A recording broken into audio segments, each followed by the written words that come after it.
What is up, Pizza Nation? Pizza Nation, let's ride. Pizza Nation. Oof. Let's kick a field goal. Let's kick a 64-yard field goal. After wasting like 30 seconds to call a fucking timeout for no reason. Worst coaching decision I've ever seen in my entire life. Yeah. Watching Peyton Manning do that for like 5 minutes was my favorite thing. I was just like, oh brother, same.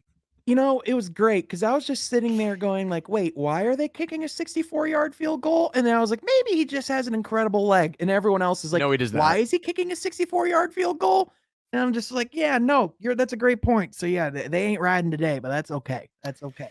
Nothing makes me happier as I used to be, I guess, a pseudo Seahawks fan. Yeah, you know what? To be honest, it's like one of the few times I will say that I was a legitimate bandwagon fan. Like it was like they were good, or not Richard Sherman. Marshawn Lynch was literally my favorite player ever. Fucking loved him. And I got like super into them. And my buddy Dylan, like when we were like kids, we used to like the Seahawks because he loved like Matt Hasselbeck and like all those guys and whatever. And so like, of course, yeah. I kind of did like the Seahawks, but like I'm not gonna pretend that I'm like some long time. You know what I mean? I loosely have always thought that they were like cool or whatever. Yeah, you're a pseudo fan. Exactly. Right. Exactly. So like when they became like really good, I was like, fuck yeah, let's go Seahawks Nation. Let's ride. And so Nation, let's ride. I gotta say, I'm like, I do feel at least partially the way that Seahawks fans felt like seeing Russell Wilson leave or whatever and go to the Broncos, one of the grossest teams.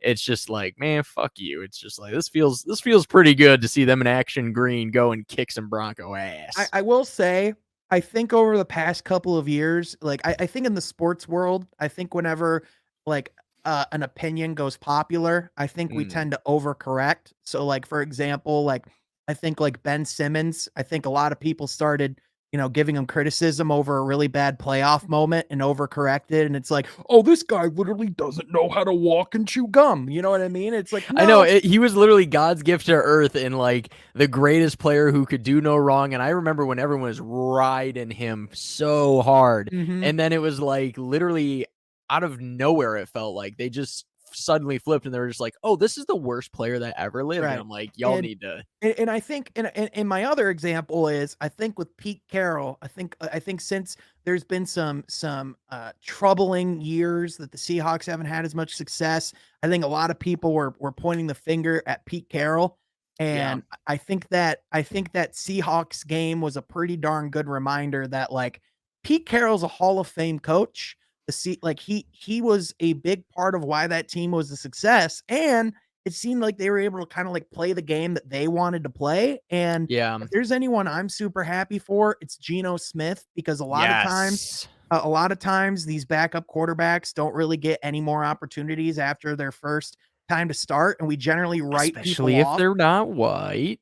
Well, yeah, and not only that, but also let's be honest, we also tend to like write people off after we see. And like, it's like, dude, it's like the same thing with Marvin Bagley. It's like he was with the Kings, and the Jets are like the kings of the NFL. You know what I'm 100%. Saying? So like for him to have an opportunity to come out and prove himself, to, be in a culture, and a guy who sat behind multiple legendary quarterbacks at this point, and to learn from all of them, and to see, and it's only one game, but if that one game's any indication, man, he's going to be awesome. Yeah, if he can play like that, that's awesome. No, I'm so happy for him. Whether he ends up sucking the rest of the season or not, like we have no idea. Yeah, I mean, one thing, like Pete Carroll, like one thing he was like, that's literally who he's been all throughout practice. So like Pete Carroll's been adamant of like, no, this is who he is every day. And so for a coach like that to have that type of confidence, it's awesome. Yeah, man, it's just they're just a fun team to root for, and it made me super for them. Yeah, it made me super, super happy because like I was alluding to there, I really feel like more often than not, you see a black quarterback as soon as they stop being a starter, or if they end up on like a shitty team, they just get thrown into the trash bin. Like they just get completely forgotten about.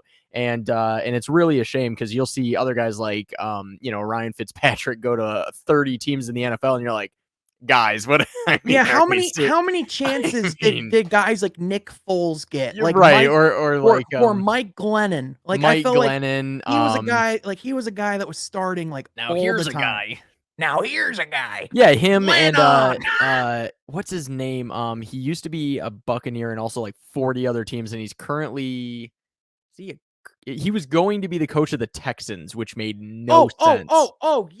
Yes. He was the oldest player in the NFL. I remember him being a Buccaneer, and then he was also the like quarterback of like 30 other teams. And then for some reason they're like, "Yeah, you should be a coach." And I'm like, and then they Yeah, were smart and they hired Lovie Smith and yeah, not him. yeah, Josh McCown. yeah. Josh McCown. Yep, that's Yes. right.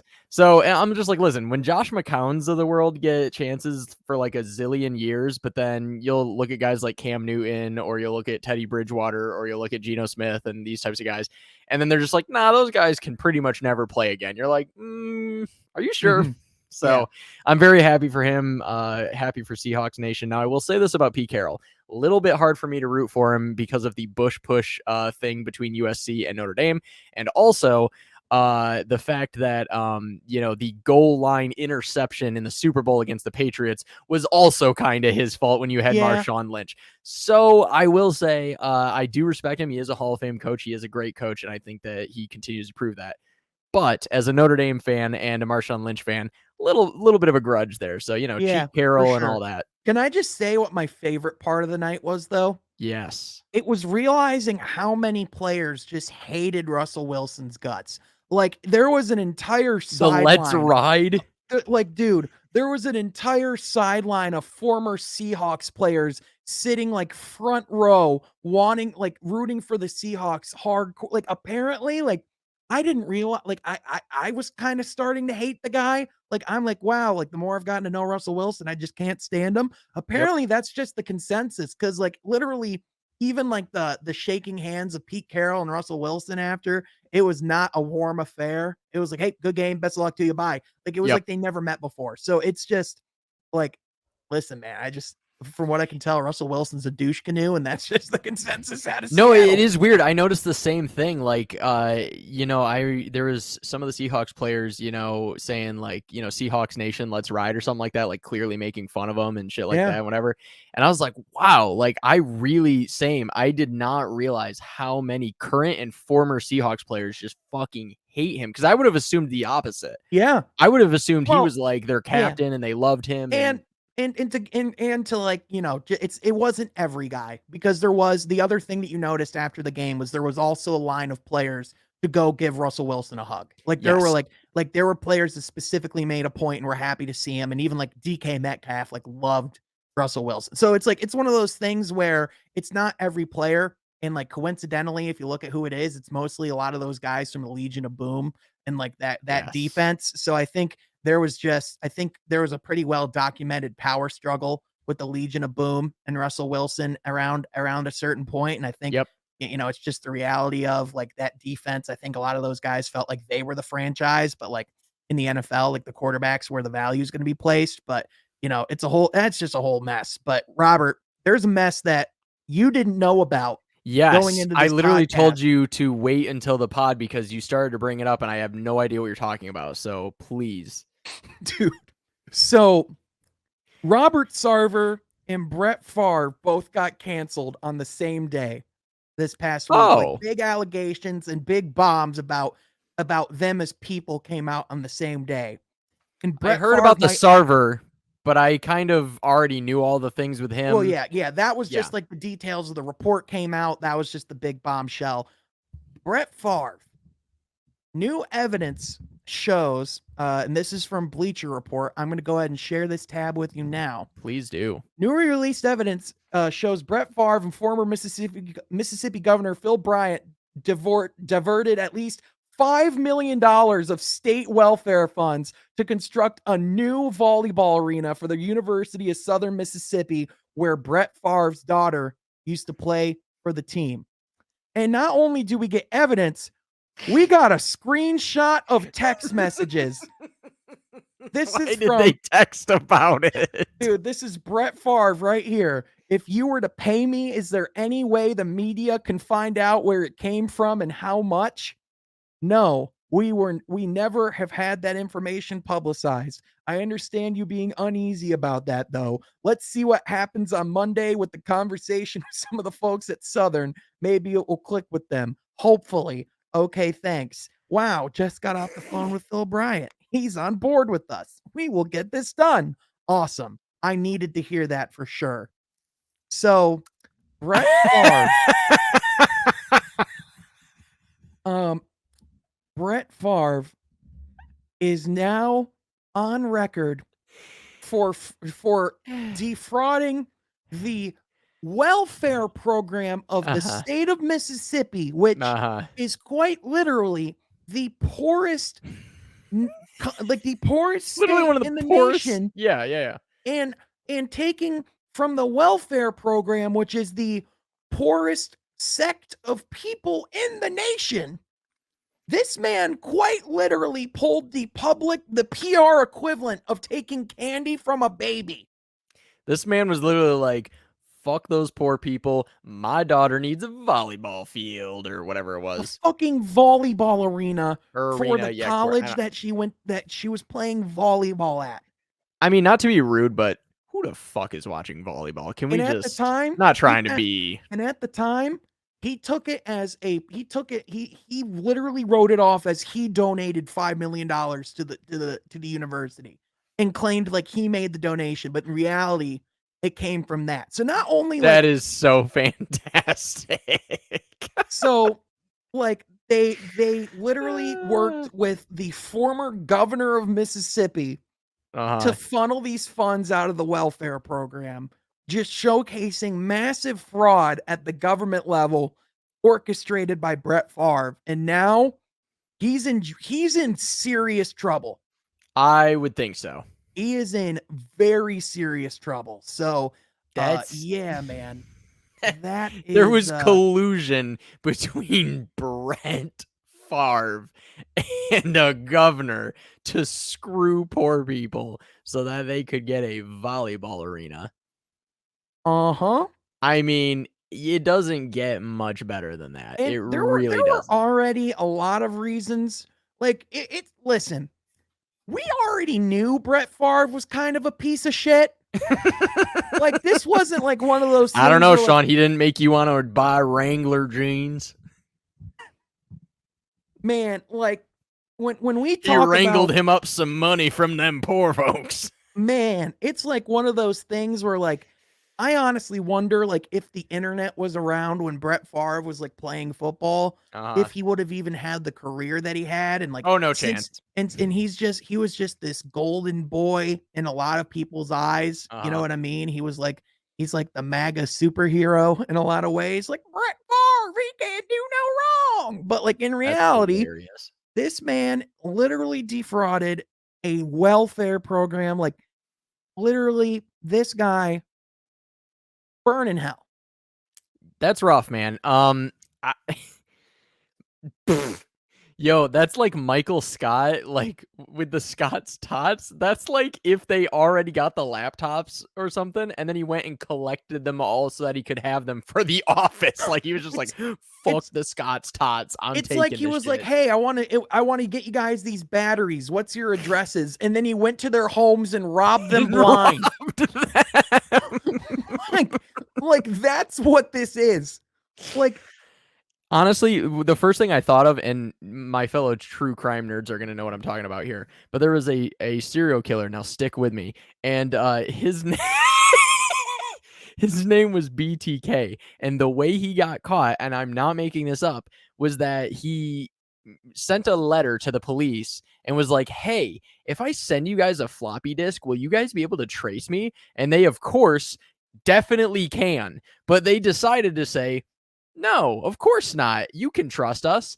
So this guy legitimately sent them a floppy disk, which then gave them the IP of like what computer he used, and they found him like immediately and then arrested him.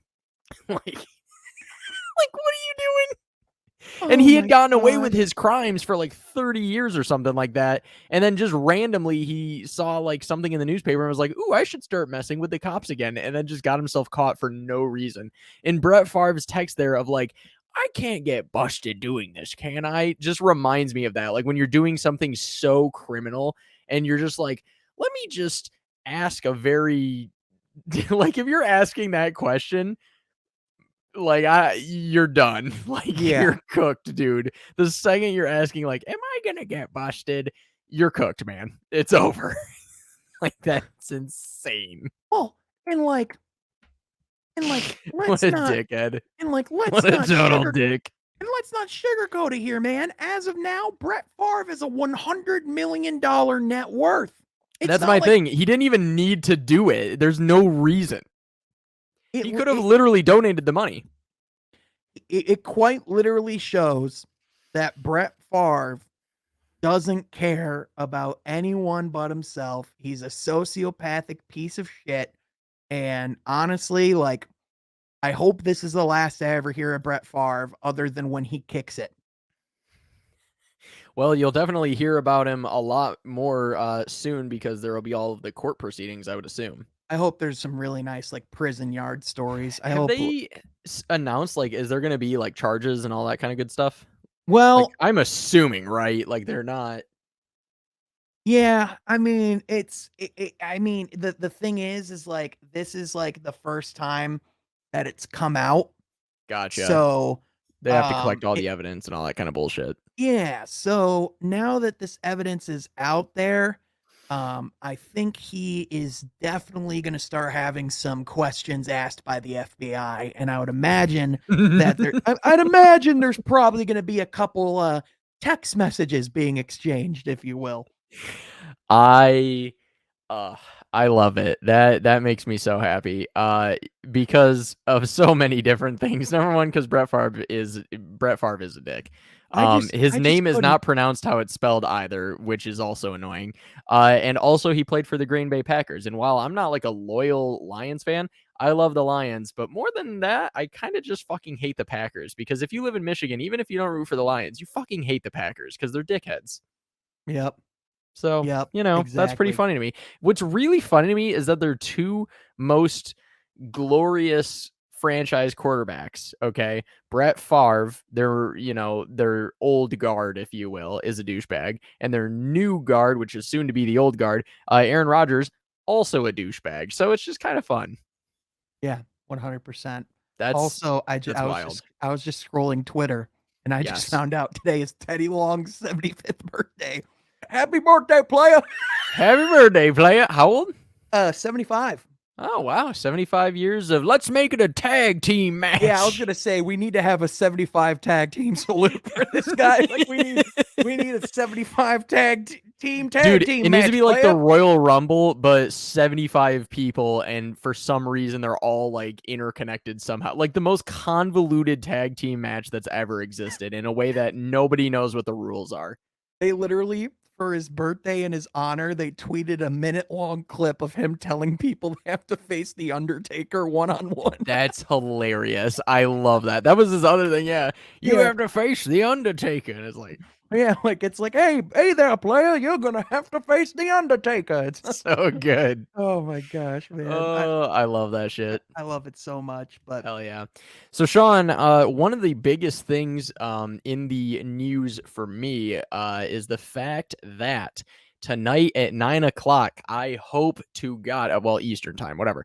I hope to God that finally my city, Las Vegas, Nevada, will finally have a champion in the town as the Las yeah, Vegas Aces are one win away from finally. I have been hoping and rooting for this team to get over the hump for like 5 years, and they just kept coming up short. They would either miss the finals or they would make it to the finals and then lose to Seattle or something like that.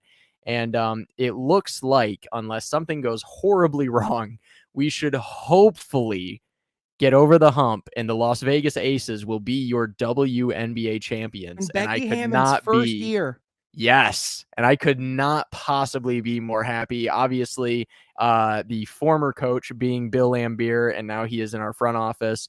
Having her obviously as the head coach is really cool. Chelsea Gray's been amazing. Asia Wilson's always amazing. I love her.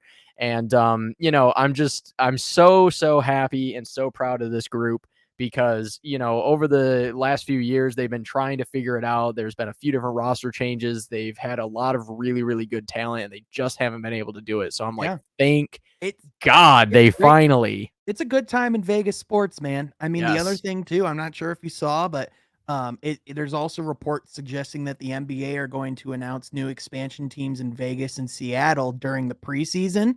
So we could be getting that announcement here within the next month. So not As only, soon as there's a t-shirt and a hat available, your boy is gonna be all over it. dude, I'm I'm gonna so get happy to finally get a team. Let's Dude, go. I'm telling you, man, I'm gonna get all the Seattle Supersonics merch, like, especially if they Fair. get, like, a cool player, like, that's Fair. just gonna be so sick. So I'm just excited, and, like, also, like, just, not to take away from WNBA at all, because, I mean, Mhm. they've been playing really well. Obviously, there were points in the playoffs that they were struggling, but, like, Becky Hammond is proving why she's one of the best coaching candidates out there, and quite frankly, Yep. is proving why she probably should have gotten more looks at a head coaching job in the NBA, because I mean the fact that she was able to take this team, which it's not like she, like She didn't acquired this take a team that shitty wasn't, team. yeah, but like I would say if you have a great coach, I think it stands out more in the WNBA. I Yes. think just because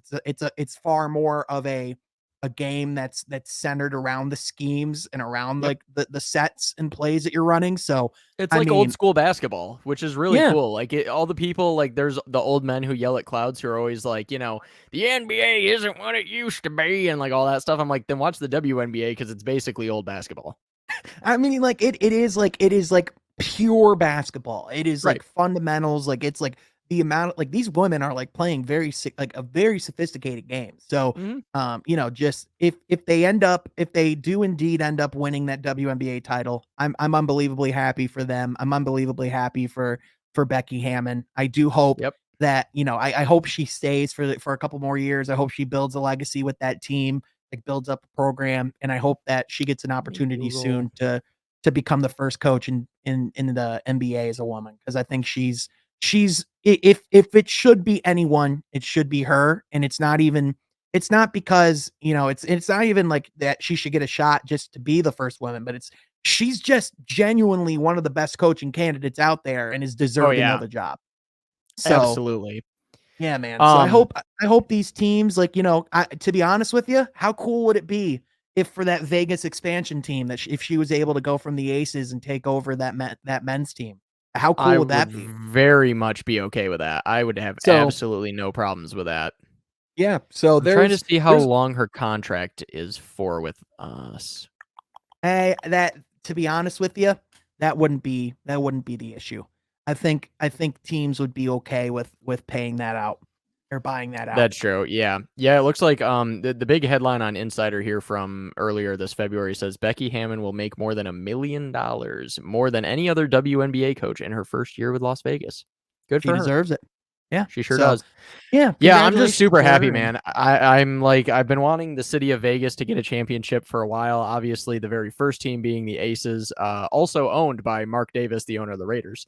He owns both teams, speaking and of, did you which we'll real get quick? to. Yeah, we'll get to Yeah, that. We'll get there. I actually went back and watched some of that game too. the Raiders game. Yeah, Oh, okay, right on. So yeah, I'm super happy for Mark Davis as an owner to have hopefully a champion under his belt again. Obviously the Raiders haven't won a championship with him, but his family name.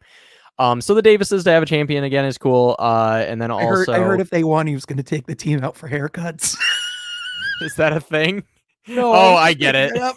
bro. If Like, if they hey there, girl, you want to go see my hairstylist? I gotta be honest, if there was some sort of bet with like Asia Wilson or something like that, of like, okay, if you win the championship or whatever, like you have to get your haircut like some type of like You, that would you like know they what have we to get should the do? Mark Davis or something. You know what we should do for Hmm. like one of these for like so like like we're talking about doing like the Pizza Palace Championship and stuff like that. Yes.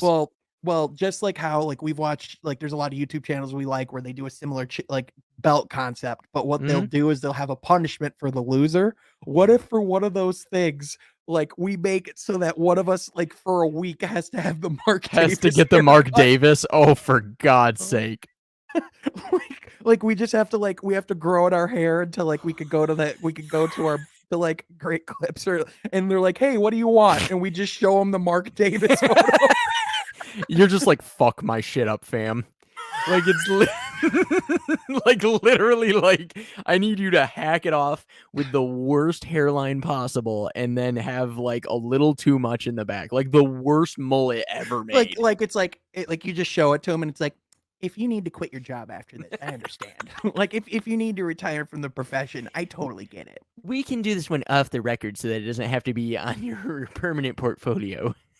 Yeah, this won't go in your report card. Don't worry. That's right. I already talked to your boss. We got it set up. But oh, that's so good. No, but that would be so fun. Holy shit. Yeah, man, Vegas sports in general, man. Like, it's cool having the Las Vegas Aces. I've been very much disappointed over the last few years coming this close constantly and just wanting to get over the hump. The Vegas Golden Knights obviously had immediate success and have continually been in the conversation, so that's been a lot of fun.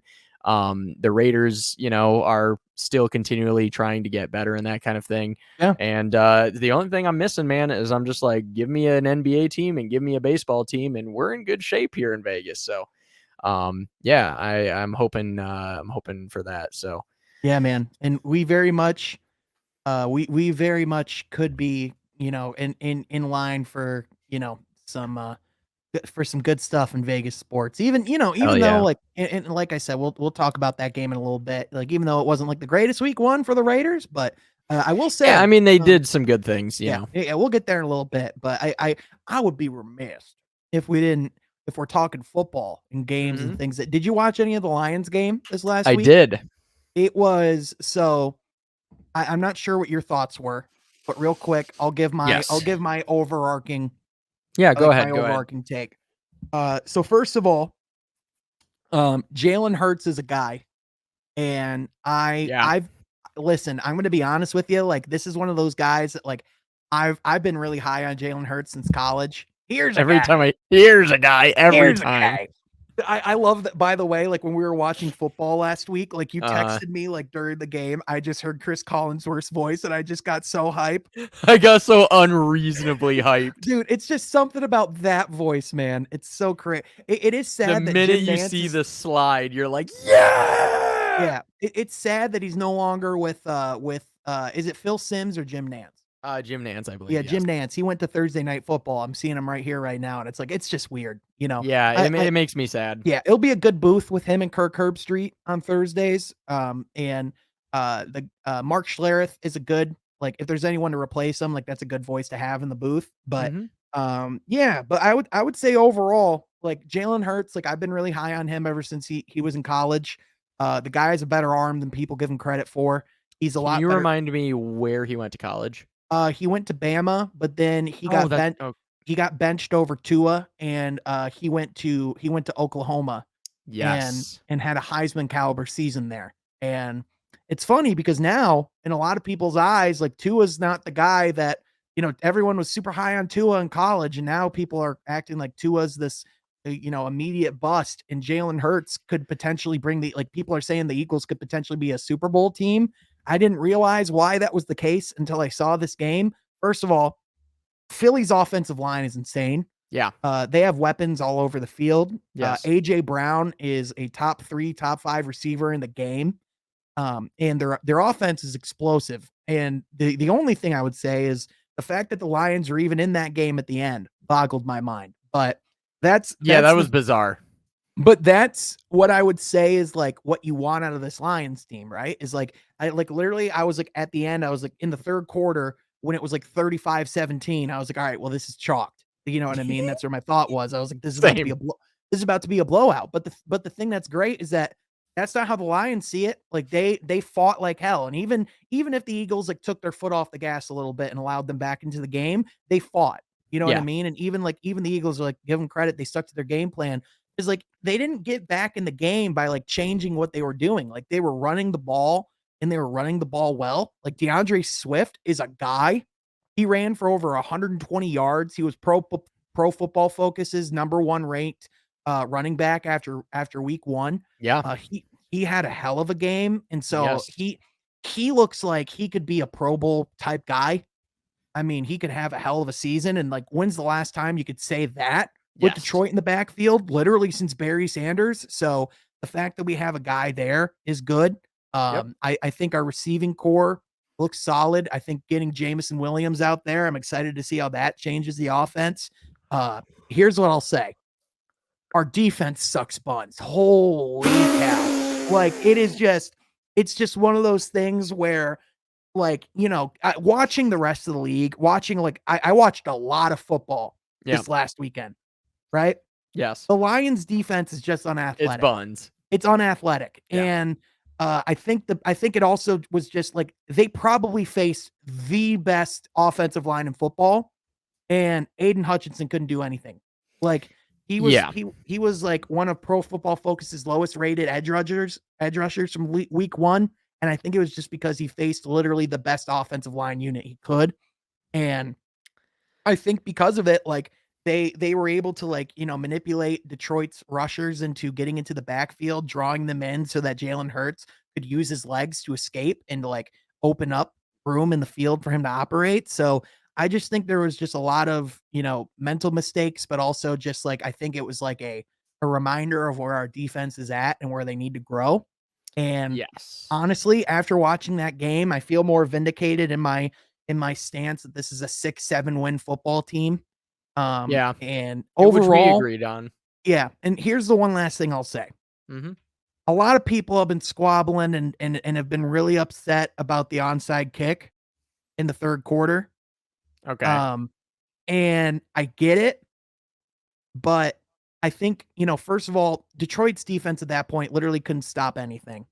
Correct. And so on one hand, I get the logic of wanting to not have to put them in a situation to go get a stop because they literally couldn't make a stop. But the problem is that with giving an onside kick, if it doesn't work, then they have less room to operate and less room to stop Philly, right? And so so it's one of those, and the other thing too is that the Lions were known for doing this type of stuff last year. So like after you get a reputation, it's like, it's not like the Eagles aren't going to see us doing an onside kick coming. And like you would think with the team being more talented than last year that we wouldn't have to rely on that as much. But at the same time, like I get it. He would be called a genius if it worked. So it's one of those things where, everyone has the right to call him stupid from your chair, but like this is who Dan Campbell is. And you kind of have to take the good with the bad because he's a risk taker. And, when he goes for it and it works, it's great.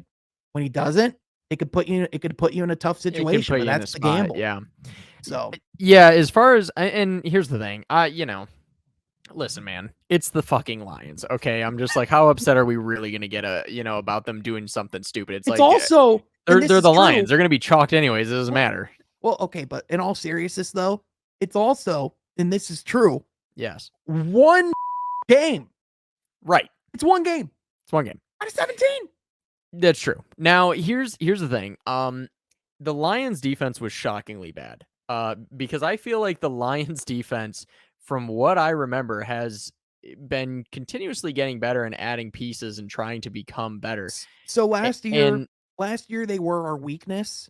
And so it's not surprising that they're still our weakness. Like well, for sure. But I just feel like this is something that they know is a problem and that they seemingly need to continually address. I will say it was a little bit funny watching Darius Slay now playing for the opposing team there, and it was kind of like, oh, maybe we should have, kept him. But I have literally, like, when the second we traded away Darius Slay, I was like, okay, why are they doing? Why trade? And literally the reason why was because Matt Patricia and him had beef, and because Matt Patricia would call him out in front of everyone in practice because he was a giant piece of shit. But he is like he's 31 years old. He's still playing like he's in his prime. Yeah. He's literally one of the best corners in the league. Yeah. And Jeff Okudah, no shade to him, hasn't looked as good as Darius Slay yet. So I just, he had plays where he looked really good in game 1, but he hasn't looked like Darius Slay yet. So that's all I'm saying. Someone's still got to tell me how that makes sense, but that's okay. Yeah, that was definitely one of the biggest mistakes that they made. Now, amongst many others, but Yeah, I feel like the Lions defense looked like Jimmy Howard in his last year with the Red Wings, where he basically might as well have just been a pyramid of like red solo cups in the net because like there literally was no stopping.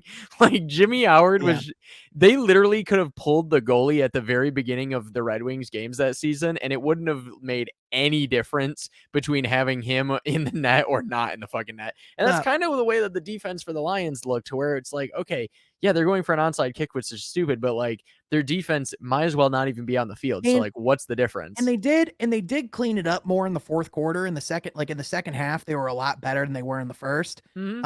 And they didn't give up any points in the fourth quarter, so they actually like played pretty well. And there were some bright spots in there, like Malcolm Rodriguez was awesome. Like Rodrigo, baby, he dude, still looks like Rodrigo. dude, he's a player, man. Like He's so good. he is quick. He gets around the field. Like, he was making big plays towards the end of the game. Like he was struggling a little bit to start, but I thought he was a guy that I saw like actual progression throughout the game. Hmm. I'm not worried about I'm not worried about Hutch having a bad game Yeah, I one. think Hutch will be fine. Yeah, I mean, he looked like a rookie. I mean, there were points where he was Yeah, getting in the backfield, but like I just think he has to learn, like when you're an edge rusher in the NFL, like for the majority of Aiden Hutchinson's life, he's been the best athlete on the field at all times. sure. Even when he was in the Big Ten, he faced athletic quarterbacks, but he never faced a quarterback that he couldn't outrun or he Right. couldn't catch up with.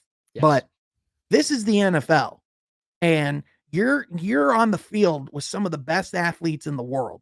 And if you're putting yourself in a situation where you're getting into the backfield, you're getting close to Jalen Hurts, but you're letting him get to a place where he can escape, like a lot of it's about, are you putting yourself in the best position to succeed?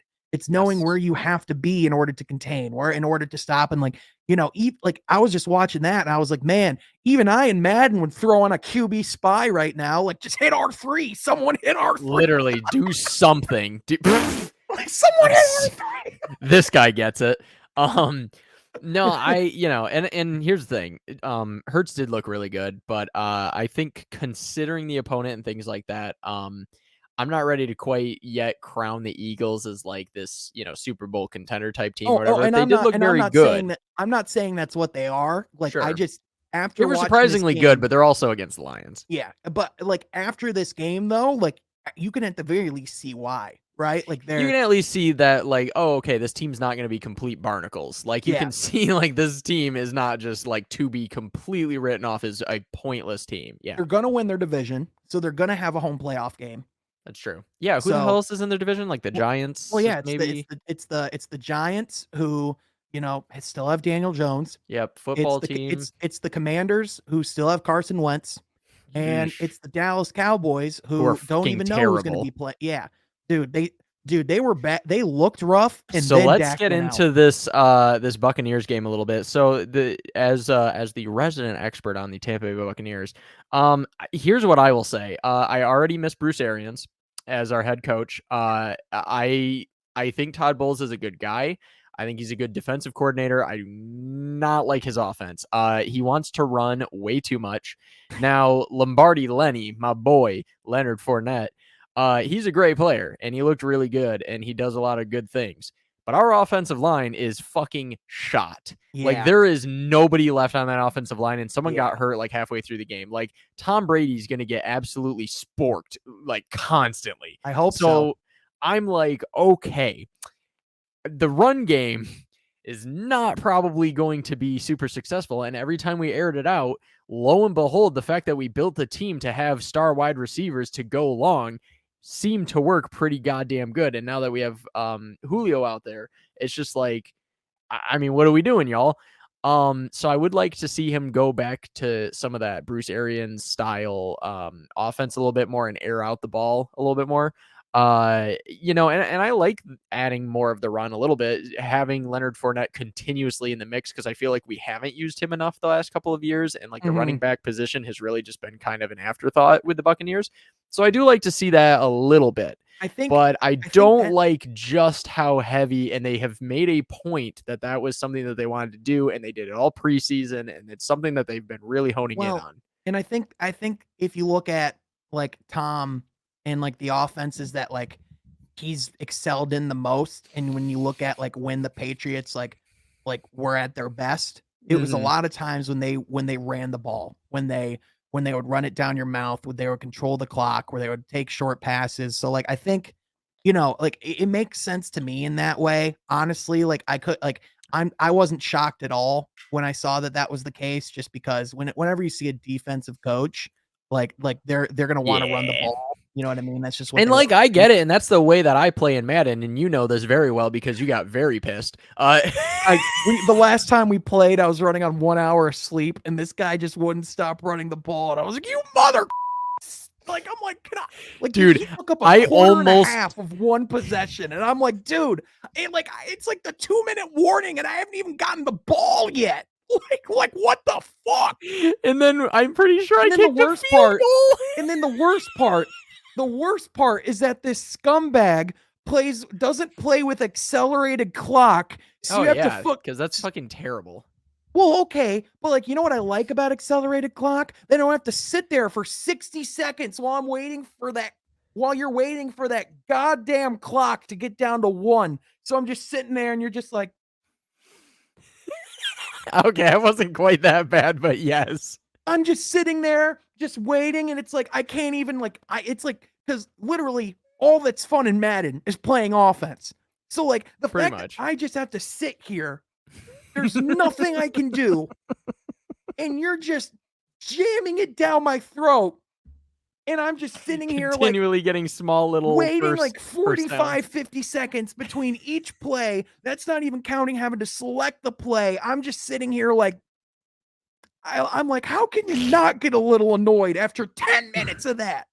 Every single time running 3 plays to get a first down, like just getting like Oh, 3 yards and at a then time. and then that day I was feeling so delirious that like my second play on offense, I threw an interception. So it was just like You threw, I think, 5 interceptions in the first half. It yeah, it was real, wasn't and there was good. like a fumble at one point. I mean, it was starting to It get so it ugly. listen, I'm not gonna sugarcoat it. It wasn't good. However, after that, I have played a lot of Madden. I feel Yeah, I can't comfortable wait that for you to come over. I will kick your ass the next time. We're gonna have to do a stream at some point of us playing Oh, Madden. yes. Let's Yeah, please do that. Yeah, yeah. yeah, that'd be fun. But yeah, have you been did you get the new 2K yet?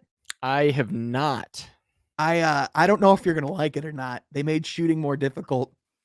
Bruh, okay, but So here's the thing though, because if you played this last 2K online, the shooting was so easy that it was like it wasn't even basketball. And the other thing too, so like well, the uh last 2K, I turned off all of their fancy bullshit settings, and I just went back to the like little timing, that little bar thing or whatever. it's pretty Because much what it is now. That's what it okay, is now. okay. So Because same thing with it's like Madden, they added all that like bullshit passing. I was like, I just I'm gonna fucking hit the button and I think you'll like the meter more. It's just like one of those things where like the room for error is a little less, so like there's not like quite as much room for a slightly late or a slightly early. You know what I'm saying? I gotta be honest with you. Every single 2K game I've fucking hated because I feel like it is like if you don't get that fucking bar, literally, and I mean literally to the conter, to the exact right place, that fucking ball is not going in. So Yeah, it's you're really like not gonna like this game. if I get it slightly, I could have Steph Curry with not a soul, not a man on the entire court, and he's literally just at the crest of the 3, and I shoot, and I mean, slightly get it off. Yeah, That you're not shit gonna. is going to just airball over, and I'm like, this game is bullshit. Yeah, you're gonna fucking hate this game, dude. Because there are even points where I'm like, I can't even tell what I'm doing wrong. I'm like, what is it? But Bro, here's what I will 2K say. makes me so angry because I'm like, listen, I'm not a basketball player. I'm a guy on a couch trying to pretend to play basketball. Like, just let the fucking ball go in the net. I will say though, like one thing this game does do, like it makes you have to play more realistic basketball in the sense of like one of the things they added was like they added like under the stamina bar, there's like these 3 little bars, and essentially what it is like, like so you know how like there's like people that can do like the insane dribbling and stuff like that. Well, it got to the point in like the last couple 2Ks where literally people would just spam that shit until they get Yes. open, and so that they could just do a step back and hit a 3. Yes. So now what they did is every time you do that type of dribble move, it takes away one of those 3 bars and you only have 3. So it's like Hmm. it limits it so that you can't just do that with your superstar and just fucking like just do all this bullshit that you literally couldn't do in real life. You know what I mean? And Yes. so it's way more realistic in that sense. And like in addition, like they even made it like they focused a lot of the gameplay improvements and like the way that they wanted to like approach the game based on how Giannis would drive to the basket. So it's Hmm. like this game's more focused on like getting to the paint, driving to the basket, and like the shots that you like want to take from 3 are like you just got to be smarter with the types of shots you're taking. So it's I like actually might like this one then in the yeah, sense that so like the thing is, um, and in 2 years and ago, yeah. and my boy D Book on the cover. So I mean, we got that going for it. Yeah, there you go. Well, 2 years ago, or two Ks ago, I really liked it because it was really easy to like drive into the paint and then just fucking continuously drive it down their throat, right? Which I really enjoyed. Mhm. Because I didn't have to rely on a fucking horseshit meter that doesn't make any goddamn sense. Yeah. So I really enjoyed that. But then last year, they were like, okay, we're going to make it literally impossible to drive the paint. It is going to be a brick wall. It is literally the walls of Jericho are around the Yeah. three-point line. And it's You easier this year. will literally never make it into the Yeah. paint. So Yeah. your only option was to go And and I then would get a say 3-point shot. And I was like, yo. they're still like you can still have it to where you're driving in and like people can draw charges and stuff like that. But Okay. like they one thing they did too was like they made a lot of like they like there's not like a main big feature in this year's game as far as like the gameplay. They just made like a ton of like tweaks and adjustments to where the game feels different. It's just a lot of like little things. Like one Yeah. of the biggest things I noticed right away was like the weight of the players feels completely different. Nice. Like it's like players feel like more human like. Even like when like players are moving laterally, it's like you can move more quickly laterally or more realistically. Like guys aren't looking like it's like how there's moments where it's like guys look like they're running and it's like you could tell it's a video game. Like Yes. it just looks way more fluid to Yes. me. So it's like Everyone kind of looked like, what was that guy that we had on the Pistons for a little bit there that we said ran in molasses, and then oh, unfortunately he got cut and we were Luke sad? Luca Garza, yeah. Luka Garza, I still like Luka. He's a good guy. I Yeah. liked him. Yeah. But Especially his dad. I love Frank. He's just such a yeah, great dude. the Yeah. Garza family's good people, and so I'm sad that that they're not any longer on the Pistons. Well, But it's kinda there like was in the end it's like in Hard Knocks. We were like I was watching Hard Knocks, like the new Hard Knocks season. One of the mhm, things they touched on in the last episode when they're cutting guys, it's like there's 2 types of guys. There's guys that have the talent, have everything, and they're just not giving you the work ethic and they're not doing what you're asking. And then there's the guys that really break your heart, the guys who do literally go out, do everything you ask them to do, work everything. really hard, are great character guys, but at the end of the day, it's just They that just like don't this got is the it. best of the best. They just don't have it quite to that level. And honestly, man, it's like Luca Garza was literally a national player of the year. And it's like Yeah, he's a super high character guy, knows the game of basketball super well. But when you're talking about like the minute things that separate people, it's like that's why right now he's having that difficult. But I mean, I'm hoping he he's can maybe be a yeah. coach or something someday, So or a trainer or he's something. actually he actually got signed. He's with the Minnesota Timberwolves this year. So he'll have Oh. the opportunity to do some stuff with their G League team, but also to have an opportunity to like be behind Carl Anthony Towns and Rudy Mhm. Gobert. I think that's going to be a good situation for him. So Yeah, good for him. He's such a high character guy that I really, really liked him, and so it was really sad to see that we weren't unfortunately able to have a place for him. So, um, but speaking of like video games and shit like that or whatever, I was thinking about yeah, there's a bunch of the new stuff coming out. Like we just got the new Madden, mhm. which is man, I really don't know how to fix Madden. Like, I really don't. Like, it's so Literally, bizarre. literally Like the only solution at this point is to start fresh and give it to a new developer, but that's just not happening. like, one of the So biggest issues is that it's just like, okay, we wanna have more dynamic offense or whatever, and, like, one of the most fun things is to sling the ball deep and be able to, like, have a big play, right? However, 99% of the time, it's gonna be an interception. Like, 99% of the time, you're throwing a fucking pick, and it's just like, "Okay, alright." Like, this well, is fucking outrageous. Like, I what think is this? I think the biggest thing plaguing Madden, that I just don't think they have figured out, Hmm. and I think is gonna ultimately be like their undoing, like in comparison to 2K. They don't know how to get people playing beyond like launch week in the first 2 weeks because it's like but my big thing with Madden is like this year it just felt like a big palate cleanser for me until 2K came out. And it's like Ultimate Team, there was stuff to go back to. There is like the field pass system that makes it Yeah. so like you can get a pretty good team and like not have to pay money, which is cool. But like at the same time, like their career mode sucks. Yeah. I know they made improvements in franchise mode, but like that's really for like the hardest of core people. And so Well, and like even then, franchise mode, I'm just like, for the love of God, I'm like, everybody loves, still to this day, is obsessed with NCAA. What was it? What was the last one? 2017? yeah, Yeah, 2014, or 2015. 2014, or Yeah. whatever. It doesn't matter. Whatever the last NCAA game was, I'm like, that one was great, and especially because when you're playing the like franchise mode and you're a head coach, it's like afterwards you get like contract offers from new teams and stuff like that. There's so many different avenues to like scout players. There's so many Right. different ways to do different pipelines. It's really really easy and makes a lot of sense like what the skill tree for you and your other coaches are.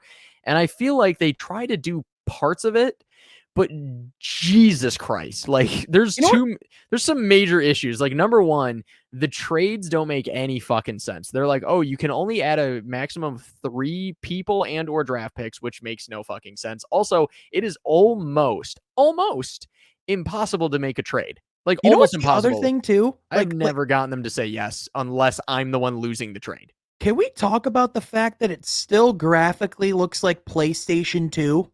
Yeah, it's still well at times. Yeah, there's times where it's just like, what are we doing? Dude, like I haven't ever seen a player model in Madden and gone, that looks like the person that they're trying to make it look like.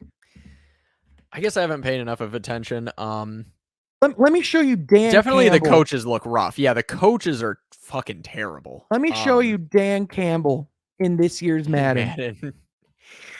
Madden. So hold on. This is all right, yep. So this is Dan Campbell in Madden 23. Jesus Christ. Not to be outdone by Madden 22.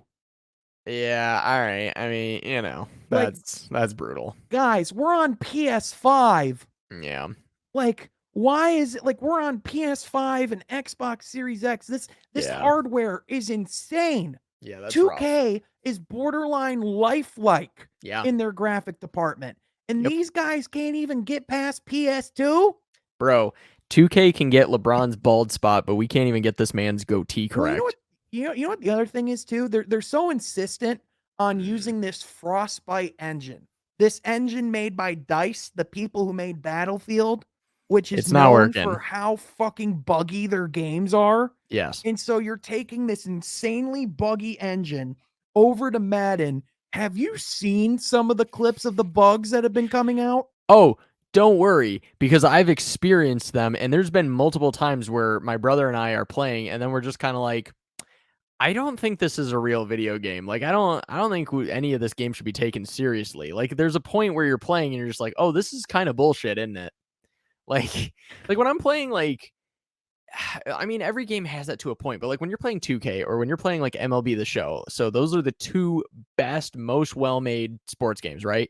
And even FIFA, like when you're playing those, like there's not usually a moment where you're like, oh, this game's illegitimate. Like, because when you're playing 2K, for the most part, it's pretty legit. And like every now and again, there will be something weird, but like whatever. Oh, yes, give it to me. What is this? Let's The go. guy goes, and then he acts like the play's over. And he just like there's just things all the time where it's just like this game. It's just oh my lord. Oh, that's rough. Yeah, and like even like MLB, like every now and again I'll have a moment where I'm like, what the fuck, and stuff like that, or like, whatever. But like, yeah, there's no game, honestly, that makes me more pissed more often than Madden, because it's just like 99% of the time when something goes wrong, it doesn't feel like it was your fault. And I think that that's a real problem. Like when something goes wrong in another game and it's like you're mad, but at least it was your fault.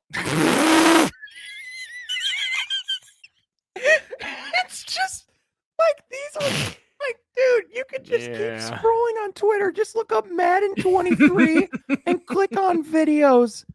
It's just like, dude. Well, Sean, did I tell you about the very first my very first experience with the game? No. Okay, so first you play that like it was cool and stupid. That like John Madden like memorial game or whatever. The idea of it was cool, but immediately I knew things were not going to go well when I turned the ball over like several times, like interceptions or whatever. And I was just like, I lost the memorial game to start. And I was like, this is a bad start. But then, oh no. Oh yes. He's just, oh yeah. Oh yeah.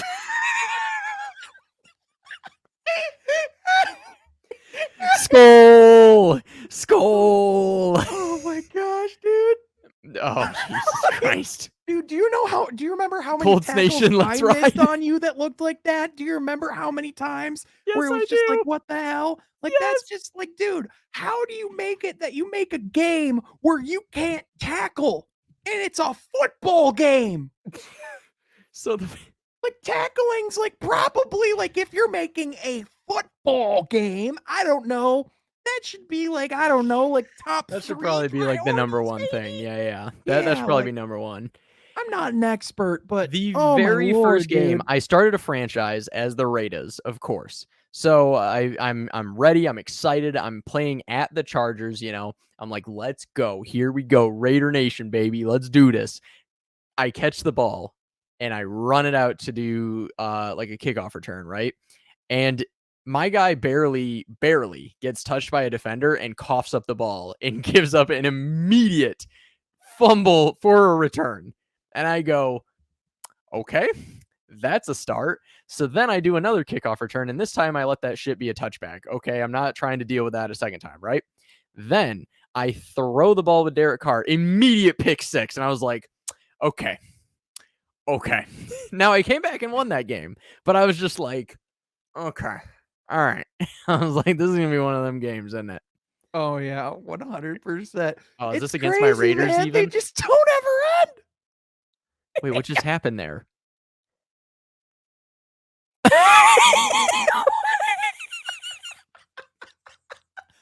Oh my god, man. Yeah, it's like they're not even trying. It's like they're unaware what their assignment is. Oh, dude, it's insane. By It's the way, rough. while we're just on this like tirade of just watching clips, Yeah. I told you a little bit about this beforehand. Mm-hmm. Stephen A. Smith. Is an idiot. I've heard some stupid things Yes. in my life, but this guy was talking about what he thinks of the Detroit Pistons. And let me show you what this man said. Just 1 second here. Whoop. Actually, no, I just want your reaction. Okay. Oh, I can't hear it. Oh, you can't hear it? No, I cannot hear it. Oh, damn it. It might help if I do it right. That would help. Hold on. Let me stop sharing the screen and then Sean, if you could just not be the stupidest fucking person I've ever met. Dad. Yeah. Oh my god. Shout All out right. for Papa. Here we go. All right, here it is. I understand they're building something. I love Jason Ivey. Wade Cunningham has made a believer out of me. I like some of the young pieces that you have. This man said Wade Cunningham Wade Cunningham and Jason Ivey. and Jason Ivey. And you know what the best part He is? has no idea who these guys are. You know what the best part is? We actually found out during a live stream last night that Wade Cunningham is a real person. And not only that, but he's a Formula One racer. So, one of my goals. Oh, what this team does he play season, for?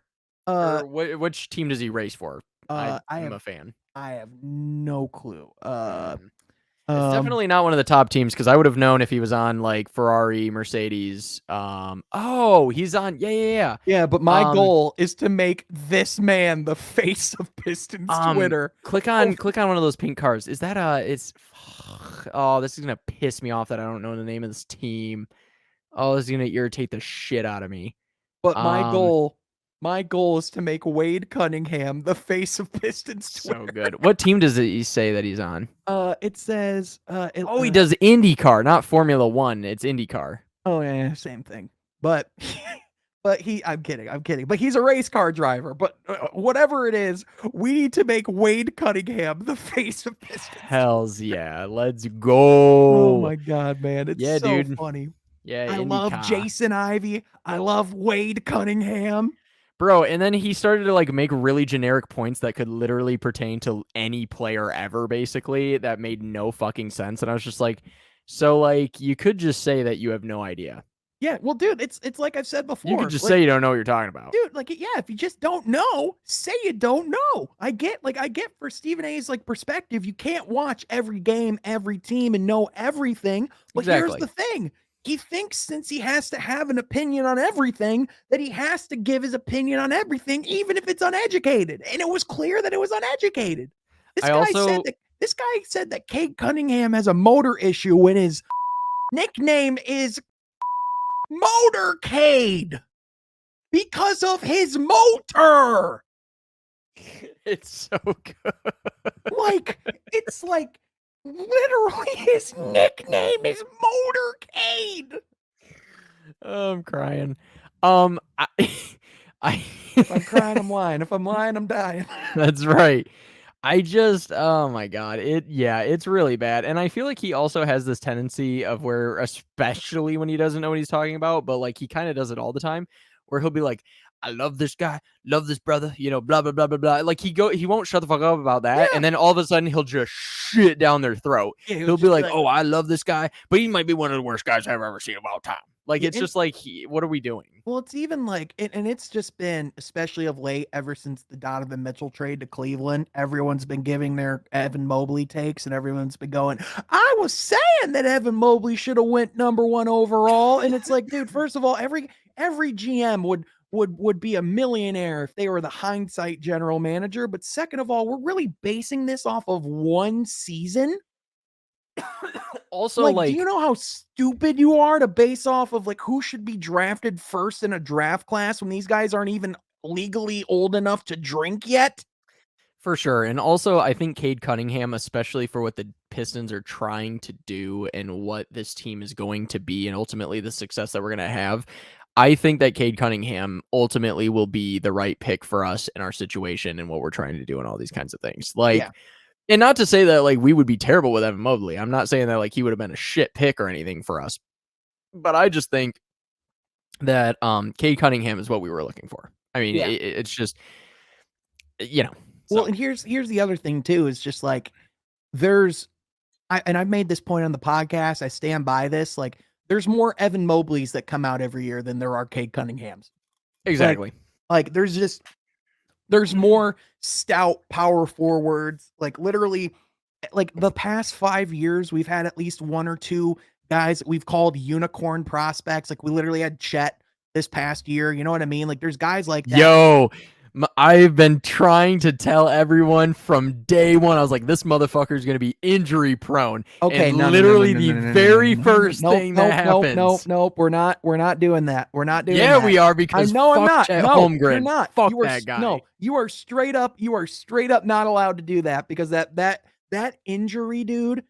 If I could tell you how much of a fluke injury that is to get, like. Bro, when he's fluke injured for the rest of his career, we'll see who we're talking about. Dude, first of all, this is the type of injury where he can come back and be completely unaffected and be totally fine. Like, it's a little scary because it's part of his foot that like deals with balance. But like, dude, the people that generally get these type of injuries are football players. Like, this man is like a brand new baby deer trying to figure out how to use his legs because he's got paper skin and glass bones, Sean. And like, honestly, man, you know what? I think this will be a blessing in disguise for Chet, in the sense that it's a foot injury, so he can still like work on the rest of his body this season. And I think to have a season where he can be in an NBA program, where he can travel with the team, he can rehab, he can practice and focus on his game. But in addition, he can be with the team, and they can put together a nutrition plan. They can put together a conditioning plan. They can put together a strength like program. And even when he because for all intents and purposes, like when you're doing rehab and that type of thing, you are kind of learning to walk again. So like, I would imagine that they can spend some time of working on some of his mechanics and trying to like maybe, make it so that these things can be more avoidable in the future. But Like, dude, first of all, this was him chasing after LeBron in like the first few minutes of a pro-am game that was eventually canceled because of how wet and slippery the court was. Like this was like a How this the was fuck did the court get slippery? well, like it was super humid. They were playing in a high school Oh. gym. It wasn't like they were playing on like a premium court. They were in like a high school in Seattle. What kind of schlap together? What kind of kind of slapstick organization was this? Well, this is what pro-ams are. So like this is like a pro-am game put together by Jamal Crawford. Like the whole point of these is to go in like less fortunate neighborhoods, and like this is like an opportunity for guys to go, like for kids to go see players that they couldn't afford to go see. So like That the whole makes point. sense. So like LeBron was a part of this game. Right. Chet was a part of this Huge game. stars going Yeah. in. Yeah, kids get to see it. That's really cool. Yeah. So like I mean, it's like, fuck Chet Holmgren, but you know. dude, come on now. I hate Chet Holmgren. I am such a hater, Why? dude. I'm going to hate him Literally, forever. why? Because I just can't with this Is it guy. just the name Chet? Is that what it is? That doesn't help. That I will. That is not what it is. No, like tell me, But what that is your definitely thing with does not Chet? help. Like literally, have you ever even watched him play? I've watched him play. How many times? Not like a lot. Like no. I'm not gonna act like I'm like an avid Chet. Like, I know. Yeah. I definitely don't know shit about like most of how he plays or whatever. But this man looks like a motherfucker on stilts, all right? This dude ain't gonna do shit. His knees finna buckle, Dude. all right? This dude ain't doing shit in this league. Okay, but like at the same time though, how many guys that are like that type of, like even Evan Mobley, people were looking at his physique and giving them the exact same critiques, and now he comes in as this generational defensive talent that everyone's calling Tim Duncan all of a sudden. Like that's like, so like that's the thing is like for Chet me, Holmgren looked like Bull. I can tell you he's going to be a lot better than Bull. You Just can't even about keep a anybody straight can be face after better than saying Bull. that shit. You can't even keep a fucking straight face. Oh my god. He looked like Bull out there. Dude, how are we getting an hour in and we still didn't get to the Raiders game like we said we would? That's right. Let's get to Raider Nation instead of hitting Chet Holmgren, even though I like to do that. You know, Robert, Yes. I want to start talking this Raiders game with a trivia question. A Raider report. Raider report. I love the Raider report. Dude, it's the best, weirdest segment we have. It's great. It sure is. Go Raiders, baby. I want to give you a little pop quiz. Yes, the autumn wind is a Raider. Derek Carr dropped back to pass 43 times in that game. Mm-hmm. All right. Of those 43 times, how many of those passes was Derek Carr pressured by just Khalil Mack and Nick Bosa alone?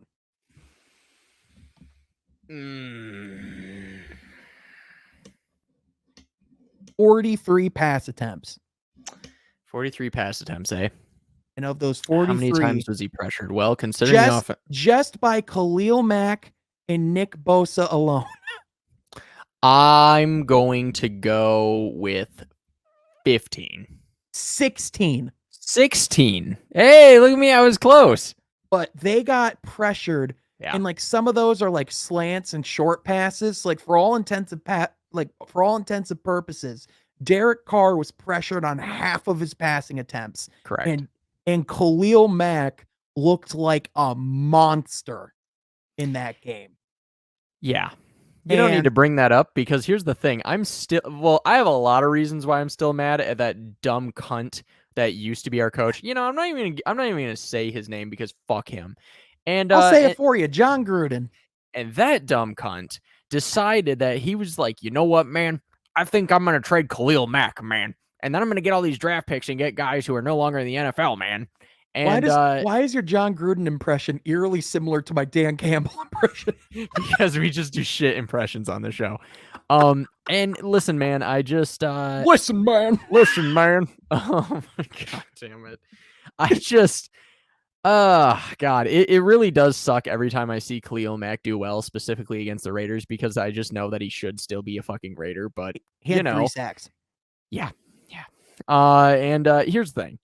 The Raiders offensive line is not great. Not necessarily the worst in the NFL, but it's certainly among the less good. And You know, man, when you've got some of the best players in the NFL on defense pressuring the opposing quarterback, like, I mean, I Mhm. mean, here's the thing, like, it's one of those deals where it sounds really bad against the Raiders, right? It's just like, damn, you let those guys really pressure the quarterback that many times. It's like, well, yeah, I mean, what the fuck are you gonna do It's against them? Joey Like, are Bosa, you are by you the way. fucking Nick kidding me? Bosa is his brother that's on the 49ers. I was It's kind of Joey wondering. I was Bosa. just like, it's Joey Bosa, but I let it go. It's fine. But Joey Bosa and Khalil Mack, like, they're literally two of the best players in the NFL. Like, so I'm just like, what the fuck do you want from me? Of course. Yeah. And even still, But 6 obviously sacks in a game though, total for the Chargers, it's like that like, we knew that Raiders offensive line wasn't gonna be good, yeah. but yikes, dude. Yeah, I think that it's definitely an indictment on our offensive line a little bit. I think it's also just a really, really good indication of just how fucking good the Chargers are, really. Like, the Chargers are like this weird team of, like, they've just, I mean, I guess it's Dude, because even Devontae Adams got sacked. Like, that's the bad thing. He went back to pass one time. Even Devontae Adams got sacked. we Like, don't need how to is bring it this up, Sean. These like, are how is that irrelevant points. possible? Shut up, Sean. The Here's the thing: the Chargers, they are fun to make fun of in the sense of, like, nobody cares about them, and most people forget that they're even in LA. It's just kind of like, oh yeah, there's that other team, but, like, they have maybe the best young quarterback in the NFL, as far as, like, his class. I mean, like, obviously Patrick Mahomes is like a god, or whatever, but, like, oh boy, do we have breaking news? Oh boy. Yep. Mhm. Okay, let's hear it. I mean, Right. I think everyone knows how the Raider game went. Unfortunately, not as good as I had hoped, but not as bad as I thought either. I think that the Raiders will be okay, and the Chargers are scary and could go to the Super Bowl this year. Phoenix Suns minority owner John Najavi, who owns the second largest stake in the team behind majority owner Robert Sarver, just released a statement. In it, Najavi writes, in part, I am calling for the resignation of Robert Sarver. Wow. Wow. That is That's big. big. Now, here's what I will say. Hopefully that happens. Here's what I will say. The NBA should have banned him for life in the first place. The report Yeah, is, they did it wrong. if you don't know what happened, go listen to this last episode of From Half Court, because Jeff and I go in detail of things that were in the report. We break down that entire situation, and yeah, it's I don't want to like rehash it too much here because For sure. that would take a long time. But It would take a long time, and that is big. ultimately, you just have to That know is he's a big. total piece of shit. Like, But that is, and we've covered it before on this program. but the fact that one of the owners of the team is publicly calling for the resignation and for the selling of the team, that is big. And this is a guy in Robert Sarver who literally, we found out yesterday, reportedly didn't think he deserved the suspension and reportedly wasn't thrilled with the suspension. So this could What a potentially, the implications of one of the owners of the team calling for the resignation of one of the other owners is huge. And especially with, and I'm gonna be honest with you, I've been someone that's considered myself a fan of Adam Silver.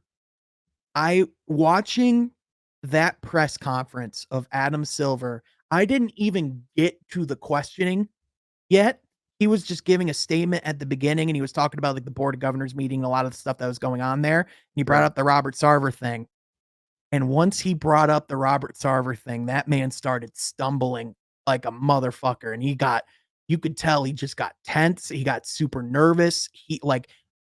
Adam Silver is normally a person that even through trials, even through tribulations, even through like trying times, has been a stable figure and has been someone that speaks boldly and freely. So the fact that this is a situation where even he's like, like this is bad for the NBA. And so the fact that this is happening is big. I think for him, then the reason why I think that it went that way for like why he was so nervous and why it was such a difficult thing was just like, he is a rock in a hard place in a lot of ways, because it's just like, yeah, it's very easy for us as, citizens or fans or whatever to just say, fuck that guy, kick him out of the NBA and stuff like that. But it's a whole nother thing to be directly responsible for that decision and all of that kind of stuff that goes along with it, whatever. And it's like, I can only imagine the amount of pressure and legal shit and this and that, whatever. Like, yeah, it's just like one of those things that like I do not envy being the person in charge of that decision, because if you make the wrong decision, everyone's pissed at you. Yeah. And we don't entirely know all of the stuff going on in the background of why certain decisions are made. And then even if you make that decision, everyone might be happy, but there could be ramifications that we don't even know about. So it's like, Yeah. you're fucked. Yeah. And also like I will say though, there's just things in the report. It was very reminiscent to the Deshaun Watson report that came out, where there was that clear like that clear contradiction right on the first page, right? Yep. That happened again in this report, because if you read the findings, like, again, not to go too deep into it, but this guy literally was quoted saying the N-word multiple times when recounting situations. Yep. This man told female employees that they weren't going to get as many opportunities because they're going to end up having to be the ones to raise the family. Right. Like, this is things that this man said. And at the beginning of the report, it comes to the conclusion that he essentially did not have any animus of sexism or racism in any way, and that this was just a juvenile sense of humor. And so like that's what, like, right there, it's like they found no animus of any racial or sexist animus. And it's like, how can a man tell a woman that she's going to have to get pregnant and raise her family, and so she won't get opportunities, and yet somehow that's not sexist? Bruh. Like, Yeah, so for sure. What was the remind me, what was the owner of the Clippers name? It is God dang it. I'm Steve, hold on. Donald Sterling. Please. Donald Sterling. Donald Sterling. Yep. Yeah. So It's kind of that situation again. Yeah. So the difference between the Donald Sterling situation and this situation is that Donald Sterling's comments were caught on tape. His recording came out and was released by TMZ. Yep. And the thing that's crazy about it is, again, like, you don't want to compare like the situations, because they're both equally terrible, and like this is like an ugly situation. Sure. But like the reports in the findings for the for this current situation find that Robert Sarver said the N-word multiple times, right? Yeah. And But to like staff and employees and this kind of thing, like, but it sounds like a lot of his stuff is worse from the standpoint of it was within the workplace. yeah, because, frequently. Well, and also the other thing too is that the Donald Sterling tapes, he was just saying that he doesn't want his girlfriend being associated with black people. He didn't say the N-word. And I'm not saying that like just because that is because when you talk about that statement, that is a fucked up thing to say. That is a fucked up thing to feel. Like, that is racist. No place for that in the league at all. 100%. But this is so much like more blatant and more black and white of like. But just because there's not a recording and we're reading it on paper, that only gets you a one year ban instead of a lifetime ban. Like, that just doesn't make any sense. It doesn't. That's a really good point, Sean. And so the inconsistencies just keep coming out, and it just shows the truth of even like, and it comes back to even like the Ray Rice versus Deshaun Watson situation, where nothing was caught on tape for Deshaun Watson, so he's not getting ousted from the league. Yet Ray Rice's public moment was found via TMZ, and for whatever reason, that gets him a ban instead. Like, that's just where the inconsistency. We only care when it's caught on tape, and that's the problem. The only reason why we care about it is just because it pretty much forces their hand. You know, because they want to have the benefit of the doubt as much as possible, because they don't want to have to deal with it. Yeah. And so as soon as they don't have that, they're like, fuck, now I have to deal with this. It's easier to cover up a 40-page report that 99% of the public isn't going to read than a 7-second video that literally could go on everyone's smartphone within 20 seconds. Whereas on every TikTok, Whereas like if you don't read the report, you only see like a generalization of the things that Robert Sarver's done. But if you dive into the report, you start seeing that he was like rubbing pelvics with male employees. He dropped his pants during a physical evaluation from one of the team trainers when he didn't need to and exposed him. Like there's just like a numerous amount of things when you go into that report where it is just, how is this man allowed to be in the game of basketball? And it's like, again, even when you have guys like even when you have guys like LeBron James coming out and saying the following, read through the Sarver stories a few times now. I got to be honest. Our league definitely got this wrong. I don't need to explain why. Y'all read the stories and decide for yourself. I said it before. I'm going to say it again. There's no place in this league for that kind of behavior. I love this league and I deeply respect our leadership, but this isn't right. There is no place for misogyny, sexism, or racism in any workplace. Don't matter if you own the team or play for the team. We hold our league up as an example of our values, and this ain't it. And there's, you know me, I am one of LeBron James's biggest critics. I look for the opportunities to make fun of him or make jokes at his expense. Sure. He nailed this one right on the head. And this is 100%. exactly how I feel, because at the end of the day, man, you know what pisses me off about this the most? The fact that we have to talk about the obvious fact that this isn't okay, that this isn't acceptable, that this isn't how people should be treated, and the fact that this isn't okay in this league, and the fact that I have to talk about that, and I don't get to talk about the game I love, because this shit is overshadowing it. And that's where it's like this, before we even get to talk about the games, we have to come to a conclusion and come to a process that this isn't right. Right. And so the difference is I have more faith in the NBA that they're going to be able to somehow find a way to rectify this. Whereas in the NFL, their solution was, oh, he gets suspended 11 games instead of 6, and he gets to come back on prime time against his team where he committed all of these atrocities, and you get to watch it at 8 p.m. 7 Central on NBC. Like that's the difference. Unbelievable. Man. Like when you break that down, like they're making a television event out of a serial sexual assaulter, a sexual predator, and they're making television out of his predatorial behavior. And that's a fun storyline. Yeah, and that's a league that people fucking can't wait to tune into every week. Like that's what gets me mad, dude. That at the end of the day, nothing in this world is going to can be shied away by winning. Like winning doesn't get to just trump all morals, all what is right, all what is wrong. And the fact that we live in a society that functions that way, dude, is pathetic. Fucking pissing me off. And I'm sorry to go on a tangent there, but like, dude, I just can't fucking keep sitting by and like, even as like a guy that like I feel morally conflicted every time I watch an NFL game now. I feel morally convicted whenever I turn on Madden. And like that's a thing that sucks. But that's just where it is. And now like if the NBA doesn't do anything similar with this, like I don't know how I can support the Phoenix Suns going forward, which sucks because there's guys on that team I love. And like, dude, how bad do you feel for Chris Paul? The fact that he has to go through this shit again. Yeah. With his second owner in his career. Isn't that unbelievable? Like Devin Booker, one of the rising stars in the league. Like the fact that like future Detroit Piston Devin Booker. This team that has a great black general manager that's doing incredible things, building this team up. A great black coach who's exemplary in leadership. A team that like has so many great characters and people, and a city that just wants to see this team win bad.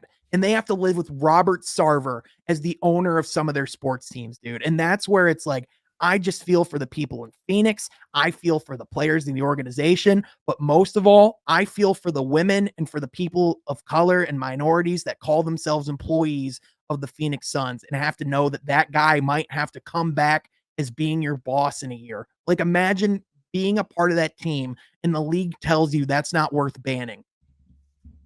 Agreed. I literally couldn't say better myself. I agree wholeheartedly, man. It's really, it's the worst. And absolutely. My heart goes out to everybody that has to deal with this kind of bullshit constantly. And obviously in many other organizations that it hasn't come to light for, and hopefully this continues to happen in our society, that we continue to hold people accountable for stupid fucking shit that they do and terrible shit that they do and the way that people are treated. The Yeah. thing I'm gonna feel proud of, though, at the end of the day, Mm, and, like, the thing I can always hang my hat on, mm, is that, like, on this channel, dude, like, I don't care if we get demonetized, I don't care if the video gets, like, pulled down, sure. like, at the end of the day, like, on this channel, like, we're gonna talk about shit when it comes up, and we're not gonna feel afraid to talk about it, even if you don't like our opinions, even if it gets political, I apologize, but at the end of the day, certain things are bigger than sports, and this is Yep. one of them. 100%. I couldn't agree more. To end the Pizza Palace on a slightly happier Yeah, let's note end it on here. a good note, man. We don't wanna end up bad vibes. That's right. Now it is tangentially basketball related. Now Michael Jordan, the greatest of all time, he owns a NASCAR team, at least half of one. It is called 2311 Racing. The 23 being him and 11 being Denny Hamlin. Now 2311 has the only black driver in NASCAR, and his name is, of course, Bubba Wallace. Now his full name is Darrell Wallace, but he goes by Bubba.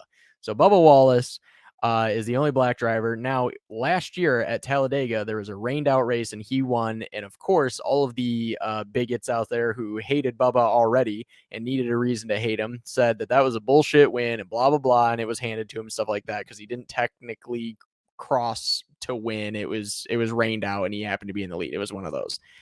Well, guess what? Last week in the 45 car, because he's currently temporarily in the 45 rather than the 23, he drove his ass off at Kansas, led a shitload of laps at the end of the race, escaped a heavy chasing Denny Hamlin, who was in second place, and managed to get his first career cup win. If you want to discount the rain one, it's technically his second cup win. It's technically his second, but it's the first one where he drove that sumbitch to the finish. He did burnouts on the front stretch. He went into victory lane. They had the confetti. They had the wine. They had the, all that shit. And I think even for Bubba, as much as, he understands this is his second win, I think even for him, this feels like his first cup win because he actually drove that sumbitch around and said, nah, I'm the winner and I deserve this. So shout out to Bubba Wallace, shout out to 2311 Racing, Denny Hamlin, and Michael Jordan for a huge cup win for them. It's really, really, really big for them, especially. That's awesome, man. And even Kyle Busch, he made a big announcement. Yes, he owns his this own is race literally. team now. He does not. Oh, my bad. Well, it's Okay, Kyle Busch Motorsports, right? He has owned that for a few years here now, Sean. Oh, my bad. Actually, kind of a long time. My bad. It's okay. Let the NASCAR guy handle this one. Yeah, this has literally been the biggest thing. If you follow motorsport, this is the biggest thing since LeBron's decision in a lot of ways, because Kyle Busch is an insanely talented driver. He has 2 Cup championships. He has an Xfinity championship. Unfortunately, not a trucks, but he literally has the most truck wins of all time of any driver. He has the most Xfinity wins of all time of any driver. And he continues to move up the rankings of wins in the Cup Series. Like I said, 2-time Cup champion. He has over 200 wins across all 3 series. He has 53 truck wins and 102 Xfinity wins. I mean, the guy's fucking insane. And by the way, he's just about to hit his prime as far as age. Damn. It's fucking crazy what he achieves. Like, this man is unbelievable. And his truck team, which you were alluding to, Kyle Busch Motorsports, is literally the best truck team and has been for fucking ever since it basically showed up. And they win all the time. They compete for championships all the time. I mean, they are literally the class of the field. Oh, he's going to Richard Childress race. He is going to Richard Childress, which is such huge news because Kyle Busch started off his career at Hendrick Motorsport, and he was in the 5 car. Now, Dale Jr. took his ride by leaving the 8 car and taking that 5 and turning it into the 88. And Kyle Busch, who was the biggest up-and-coming star, got kicked out and sent to the 18, where he went on to win the very first race ever for Toyota as a manufacturer, as well as the very first foreign manufacturer, I believe, to win a NASCAR race, and went on to win a fuckload. He's literally the greatest driver in Joe Gibbs history, and they somehow let him walk, which is nuts. Anyways, while he was in that 18 car, he had a lot of beef with Dale Jr. in that 88, and it caused this whole big divide and stuff like that. They're friends now, but at the time it was insane. So what's hilarious is that it has come full circle where he's now taking over Dale Jr.'s old car in the 8. And I mean, the number 3 and the number 8 cars are legendary because the 3 was Dale Earnhardt and the 8 was Dale Jr. So really, really crazy that he's taking it over. It is a legendary ride for him to be in. Who's going to be his new sponsor? We do not know yet. Sponsorship is to come. I don't think so. The old days, it used to be you had one sponsor and that was it. Basically, right. They would pay for everything. That's not how the model works anymore. Now he'll probably have about 4 or 5 sponsors. He'll have one more than others, but for the most part, you have multiple now. Very rarely do you see an M&M's or FedEx, to name a few recent examples, who pay for like the whole year. But you know, in like Napa sponsors Chase Elliott for like a majority of the year. But yeah, he's probably gonna have a few until maybe they find one big fish that's willing to come on. Right. But it's huge, man. And he could go on, like he has 2 championships right now, and at this exact same point in Dale Earnhardt's career, Dale had 3 championships and he ended with 7. There's 3 drivers in NASCAR history with 7 championships, and all 3 of them are tied for the most. So I'm hoping that eventually Kyle can get 8 and beat all of them because he's the GOAT. But we'll see. We'll see. That's going to be very, very difficult, and it's not like it used to be. Put it in NBA terms. So in NBA terms, man, this is literally like LeBron James going to South Beach. It's kind of like that, but you know what it is? This is if LeBron James went to if the Pistons had more championships, it's like it's like LeBron James being a Piston. It's like if LeBron James was like, fuck it, I'm going to go make the bad boys again, and we're going to go and win a bunch of championships, and we're going to be the shit. Like, that's what it is. I mean, it's crazy. Like, it's one of those unthinkable, and I'm not talking about current LeBron. I'm talking about, like, the decision LeBron.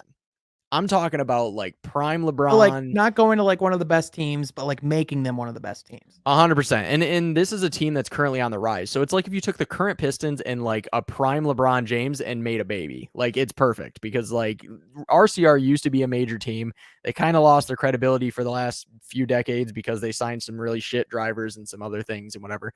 And, you know, financials in NASCAR have gotten rough, but yeah, they're definitely on the upswing, and Tyler Reddick has 2 wins this year in that 8 car, and he's contending for a championship. So he's going to be in good hands. But dude, I literally, as a huge Kyle Busch fan, I'm literally staring at like a dozen NASCAR diecasts of his right now.